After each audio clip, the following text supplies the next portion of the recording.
በየቀኑ ብዙ የተለያዩ ስሜቶች ይሰማናል። ደስታ፣ ሐዘን፣ ቁጣ፣ ድብርት። ምንም ባይሰማን ያ በራሱ ስሜት ነው። ብዙ ጊዜ ስለ ስሜታችን ብዙም አናስብም። ነገር ግን በአእምሮና አካላችን ላይ ከፍተኛ ተጽዕኖ ያሳድራሉ። እናም ያለምንም እርዳታና እገዛ ስሜታችንን መቆጣጠር በጣም ከባድ ሊሆን ይችላል። ለዚህም ነው የዛሬውን የቲቦ ሙይስ ማስተር ዩር ኢሞሽንስ ስሜቶን ይቆጣጠሩ የሚለውን ድንቅ መጽሐፍ ይዤላችሁ የቀረብኩት። በዛሬው የመጽሐፍ ቅምሻችን ስሜትህን መረዳት ለምን እንደሚያስፈልግህ በጥልቀት ትማራለህ። በምትናደድበት ወቅት አለማዘን ከባድ የሚሆነው ለምን እንደሆነ ከዚህ መጽሐፍ ሚስጥሩን ወደ ኋላ አብረን እንደርስበታለን። ከዚህ መጽሐፍ ስሜትህን በተሻለ መንገድ እንዴት መረዳት እንደምትችል ትማራለህ።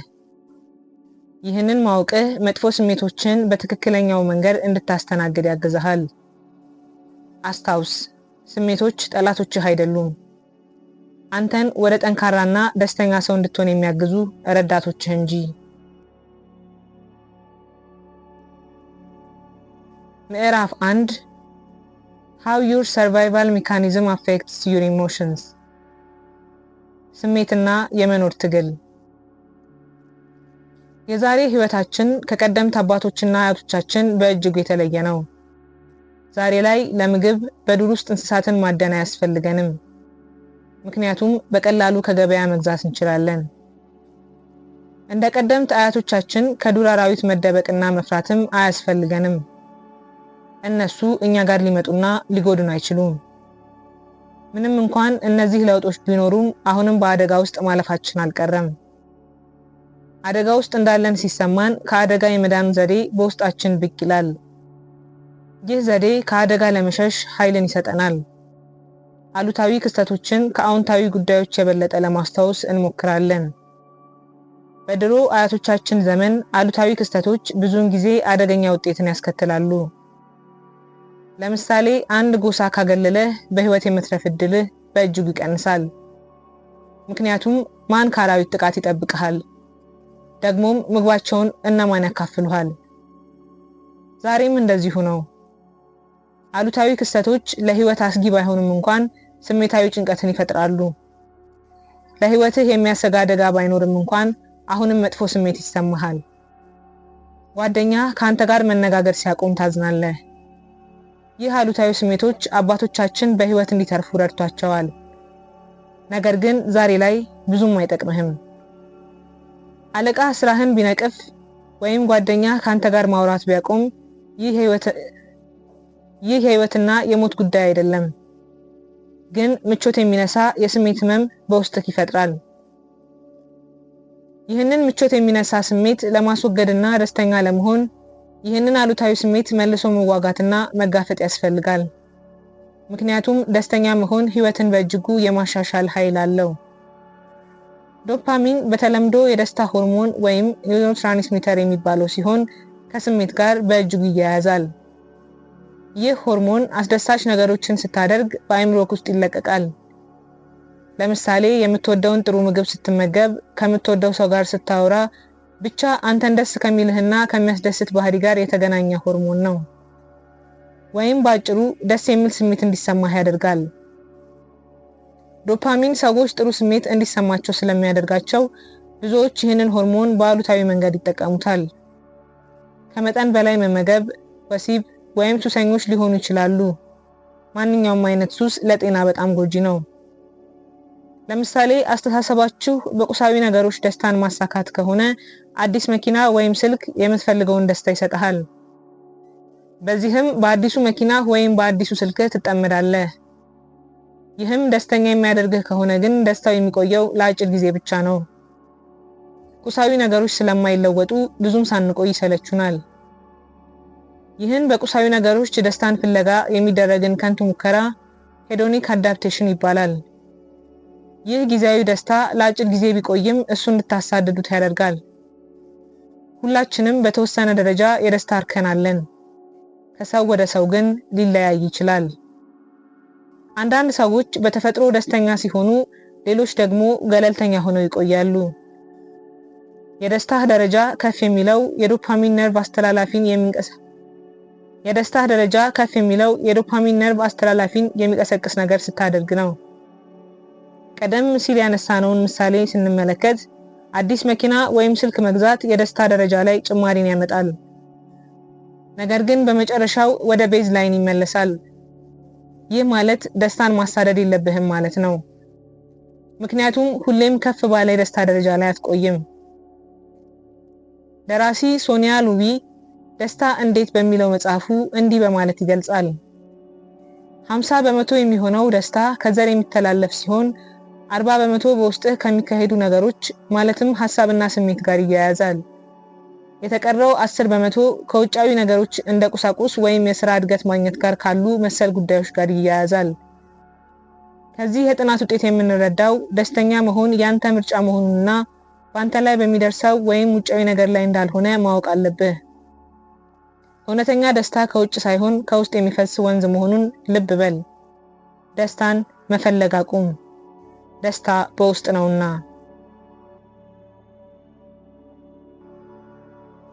ምዕራፍ 2 The Nature of Emotion የስሜት ተፈጥሮ። ስሜትን በአግባቡ ማስተናገድና መቆጣጠር አሳሳች ነገር ነው። በተለይ አሉታዊ ስሜቶችን በተገቢው መንገድ መረዳትና መቆጣጠር የበለጠ አሳሳች ነው። ስሜትህን መቆጣጠር የሚቻለው ጊዜያዊ እንደሆነና እንደሚያልፉት በመረዳት ነው።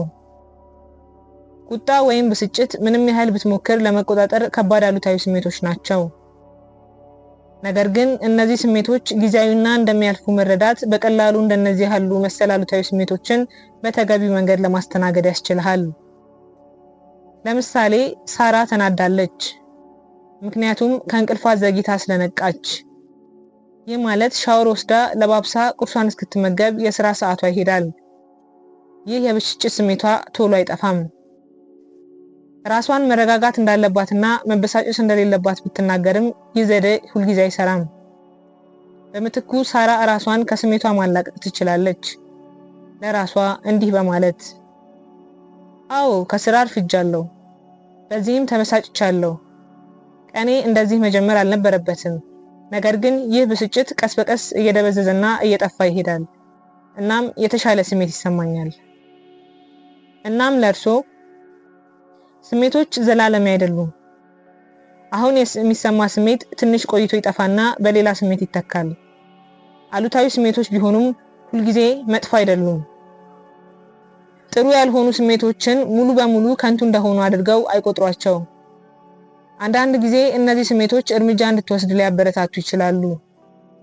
የውድቀት ፍርሃት ስሜት በሚቀጥለው ጊዜ ጠንክረህ እንድትሰራ ሊገፋፋህ ይችላል። የምትወደውን ሰው በሞት ማጣት አሁን በህይወትህ ያሉትን ሰዎች እንድታደንቅና ፍቅርን እንድትሰጣቸው ሊያደርግህ ይችላል።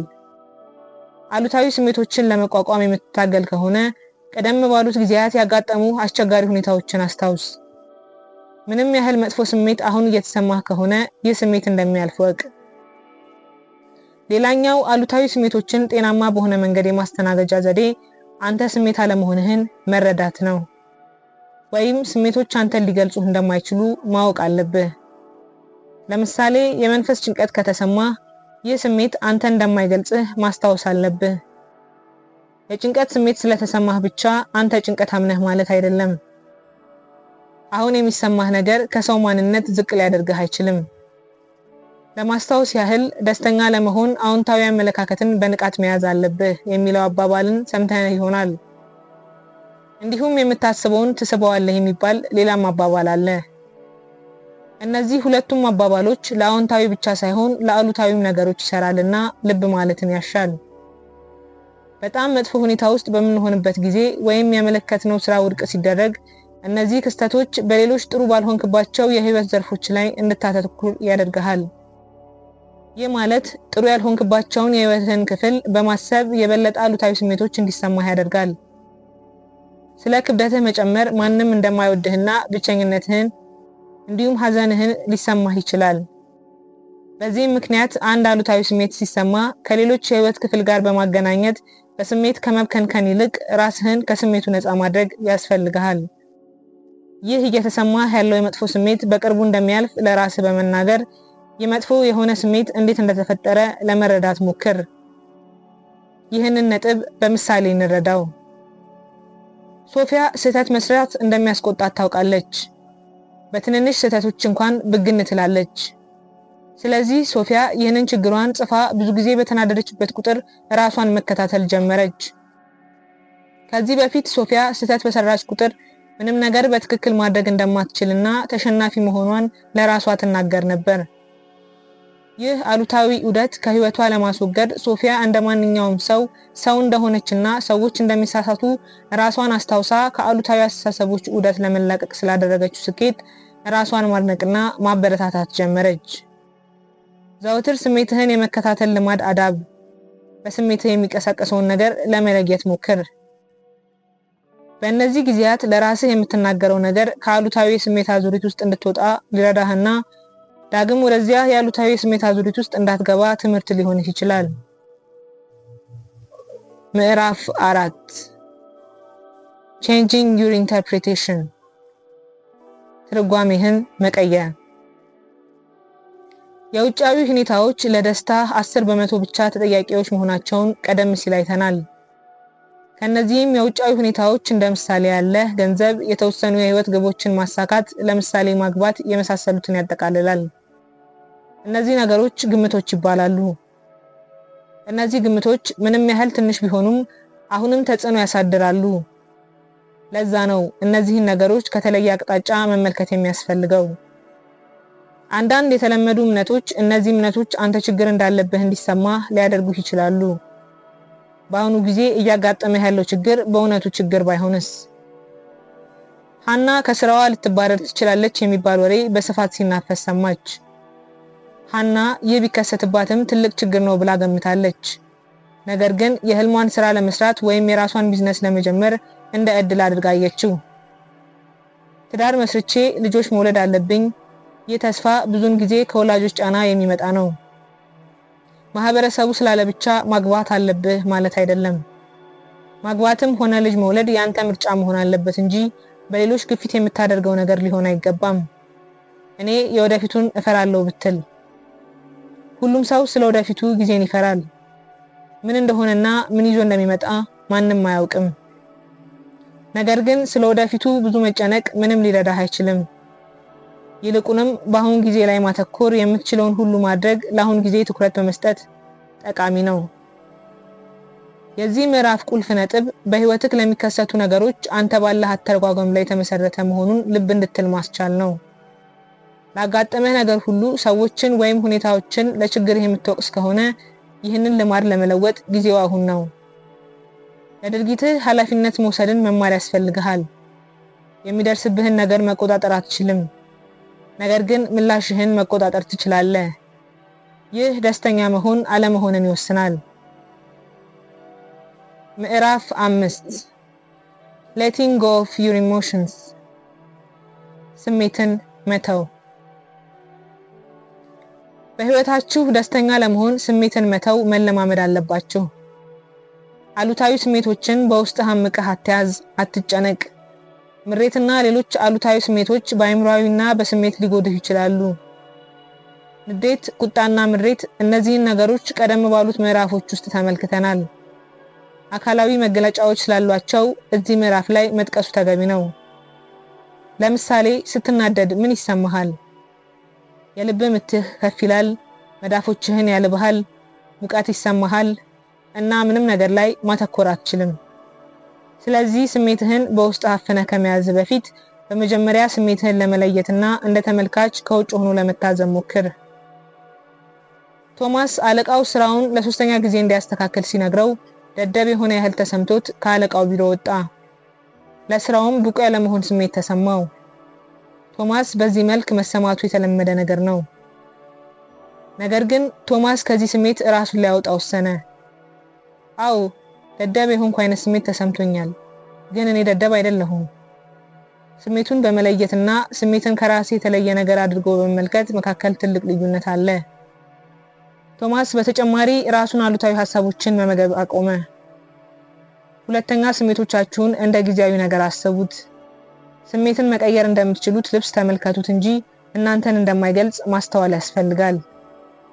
እኔ አዝኛለሁ ብሎ ከማሰብ ይልቅ የሐዘን ስሜት እየተሰማኝ ነው የሚለው ሐረግ የበለጠ የተሻለ ነው።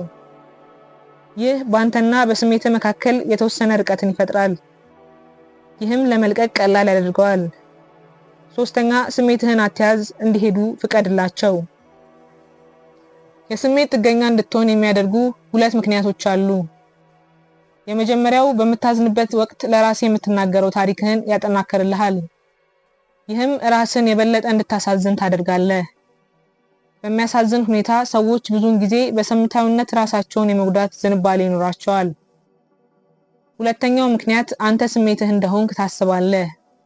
ነገር ግን ይህ ትክክል አለመሆኑን አውቀሃል።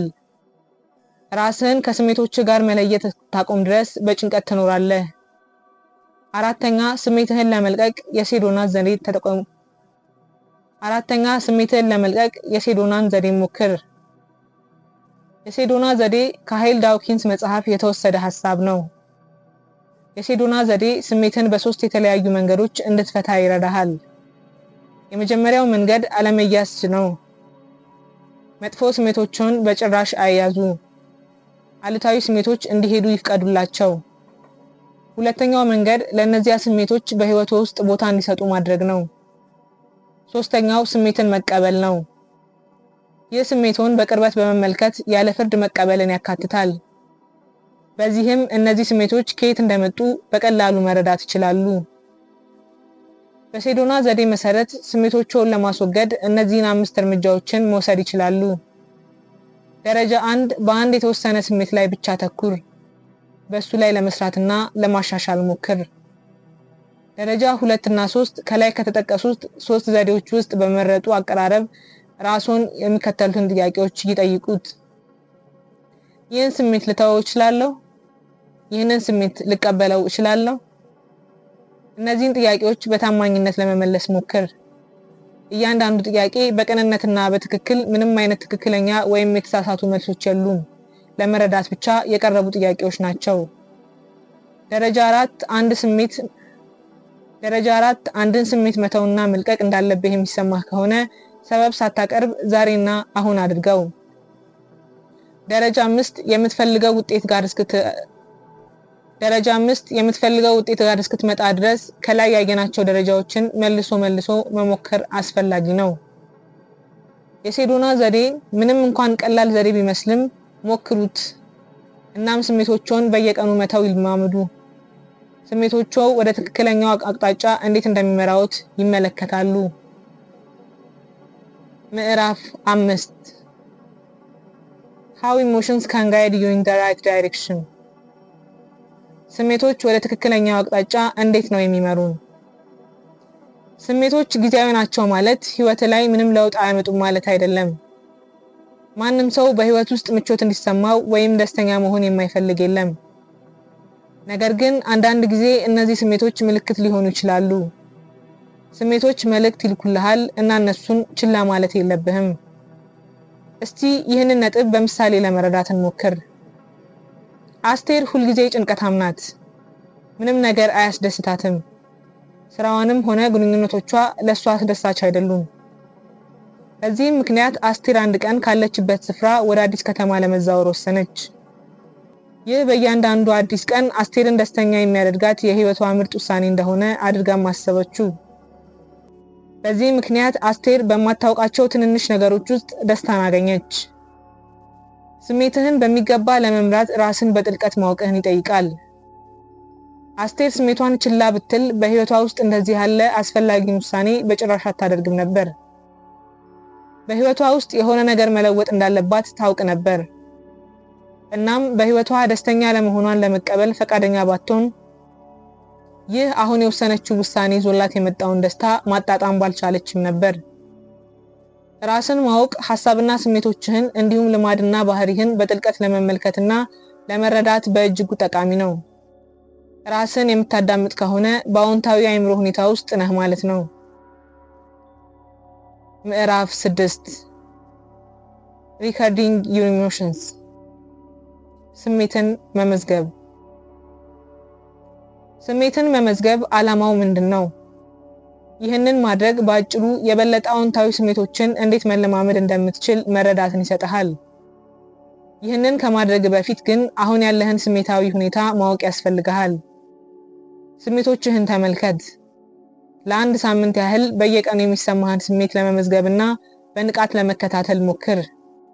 ይህንንም ለማድረግ ብጣሽ ወረቀትና እስክሪብቶ ልትጠቀም ትችላለህ። ከ1 እስከ 10 ደረጃ በማዘጋጀት ስሜቶችህን በደረጃ ለማስቀመጥ ሞክር። 1 በጣም መጥፎ የሆኑ የሚሰሙ ስሜቶችን የሚወክል ሲሆን 10 ምርጡ ስሜትህ ሊሰማህ የምትሰጠው ደረጃ ነው። 10 ምርጡ ስሜትህ ሲሰማህ የምትሰጠው ደረጃ ነው። በእያንዳንዱ ሳምንት መጨረሻ ላይ ይህንን ማድረግ ደብተርና ወረቀትን መጠቀም ትችላለህ። በተጨማሪም ለሚሰሙ ስሜቶች ከጀርባቸው ያለውን ምክንያት ለማወቅና ለመረዳት እንዲሁም ምክንያቶቹን በግልጽ መጻፍ ይኖርብሃል። የአሉታዊ ስሜቶችን ምክንያት በማስታወስ ለእነዚህ ስሜቶች የምትሰጠውን ምላሽና መረዳት ለመገንዘብ ሞክር። ይህም ምን ያህል ከእውነታ ጋር የሚቀራረብ እንደሆነ መርምር። አሉታዊ ስሜት ሲሰማ ይህንን ስሜት ለማቆም ምን እንደምታደርግ ወይም እንዳደረግህ ጻፍ። ይህ ስሜት የተፈጠረው ድንገት ነው ወይስ አንተ አልተው ባልክበት የትላንት ላይ ትዝታ ነው? አንተስ ከዚህ ጥሩ ያልሆነ ስሜት ለመውጣት ምን አደረግ? ባዘጋጀኸው ወረቀት ላይ ጻፈው። በሚቀጥለው ጊዜ ይህ አሉታዊ ስሜት ሲሰማ ምን ለማድረግ ወሰንክ? በዚህ መልክ ስሜትህን መዝግቦ መያዝ 2 ጥቅሞች አሉት። የመጀመሪያው በሳምንቱ መጨረሻ ስለ ስሜቶችህ የጠለቀ መረዳት ይኖርሃል። ይህም የበለጠ አዎንታዊ በሆኑ ስሜቶች ውስጥ እንድትቆይ ምን ማድረግ እንዳለብህ ዕውቀቱ ይኖርሃል። ደስተኛና የተሻለ ስሜት እንዲሰማህ ምን ማድረግ እንዳለብህ መንገዱን ታውቀዋለህ። ሁለተኛ፣ አሉታዊ ስሜቶችን ማስወገድና አስደሳች ስሜቶች ላይ መቆየት እንድትችል ያረዳሃል። ማጠቃለያ፣ በመጀመሪያ ስለ አሉታዊ ስሜቶች ተማርን። እነዚህ ቅድመ አያቶቻችን በህይወት እንዲቆዩ የረዳቸው የመዳን ዘዴ አካል ናቸው። እነዚህ አሉታዊ ስሜቶች ዛሬ ላይ መልካቸውን ቀይረው አለው። ስለዚህ እነዚህ አሉታዊ ስሜቶች ዛሬ ላይ መልካቸውን ቀይረዋል። ስለዚህም በንቃት መዋጋት አለብህ። ምክንያቱም ደስተኛ እንዳትሆን የሚከለክልህ ስለሆነ ነው። በመቀጠል ደስታህ በምትሰራውና በምታስበው ላይ እንጂ ባንተ ላይ በሚሆነው ነገር የተመሰረተ አለመሆኑን አውቀሃል። ሁለተኛ፣ ስሜቶች ጊዜያዊ እንደሆኑ አይተናል። ይመጣሉ፣ ይሄዳሉ። ስለዚህ ራስህን ከነሱ ነጥለህ ማየት የምትችልበትን ጥበቦችን ቀስመሃል። መጥፎ ስሜቶች ሊሰሙን ይችላሉ። ይህንን ግን አስታውስ፣ ያልፋሉ። አንተም እነሱን ማሸነፍ ትችላለህ። ሶስተኛው፣ ደስታህን ሌሎች ካንተ የሚጠብቁት ነገር ጋር ከማገናኘት ተቆጠብ። ደስተኛ ለመሆን ይህን ማድረግ አለብህ፣ እንዲህ መሆን አለብህ፣ ይህ ሊኖርህ ግድ ነው የሚሉትን ቅዠት ከአይምሮህ በማስወገድ መወሰንህ አስተውል።